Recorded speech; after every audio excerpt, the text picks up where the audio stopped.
தென்மதுரை வீரனுக்கு என்னுடைய மாமனுக்கு தேக்குமர தேகமடி அம்மா அம்மா.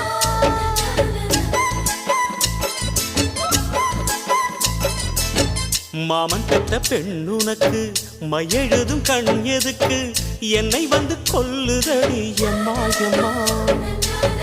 ஆத்திலே நான் குளிச்சேன், ஆசையா நீ புடிச்சேன், தோளத்தான் நீ புடிச்சேன், சொர்க்கத்தை நான் புடிச்சேன். அடடா, ஒரு அங்குலம் அங்குலமாக நீ ஆசையில் முத்தங்கள் போட அதை என்னென்ன சொல்லுவேன் எப்படி சொல்லுவேன் நானே.